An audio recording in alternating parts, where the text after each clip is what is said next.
కోరుకుంటున్నాం. Thank you very much. అందరికీ నమస్కారం. బాగున్నారా? హ్యాపీ న్యూ ఇయర్ అందరికీ. చాలా రోజుల తర్వాత ఇలా యాంకర్గా కాకుండా ఒక యాక్టర్గా మీ అందరితో కలుసుకుంటున్నాను. Yes, Ambajipeta marriage band. ఈ బ్యాండ్లో మేము గత కొన్ని రోజులుగా పనిచేస్తున్నాము. So it's very heart touching మాకు, ఎందుకంటే సుహాస్ ఆల్రెడీ నిరూపించుకున్న actor. So working with him was great pleasure. And yes, Bunny Vas గారు and Dushyant, thank you so much మీ ఇద్దరికి for making me a part of this film. చాలా చాలా బాగుంటుందండి. మీరు అందరూ ఎంజాయ్ చేస్తారు, అందరూ కనెక్ట్ అవుతారు.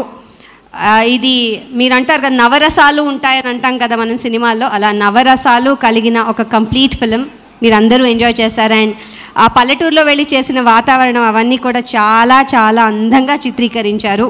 కొత్త డిఓపి గారైనా చాలా బాగా చిత్రించారు. You will definitely enjoy it. And of course music is a big hit.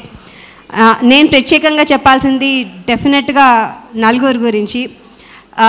Main 3 ఎవరంటే Suhas the hero, and Shivani newcomer కానీ చాలా చాలా బాగా చేసింది, అండ్ థర్డ్ వన్ శరణ్య.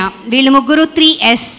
శివుళ్లాగా మనకి నామం పెట్టుకుంటే ఆ 3S ఎలాగా ఉంటారో, నంది ఎలా ఇంపార్టెంటో నితిన్ అంత ఇంపార్టెంట్ ఇందుకి. ఎందుకంటే శివుడికి నంది ఎలాగో, నితిన్ చేసే performance is a new actor for this Telugu industry, కానీ చాలా చాలా చాలా బాగా చేశాడు. సో వీళ్ళందరికీ కుడోస్. అండ్ కొత్త డైరెక్టర్ గారికి గుడ్ లక్ చెప్తూ నన్ను making me a part of this film, thank you very much. చాలా ఆనందంగా ఉంది. అండ్ ప్లీజ్ వెళ్ళి 2 ఫిబ్రవరి రోజు థియేటర్స్లో చూడండి, హిట్ చేయండి. Thank you very very much.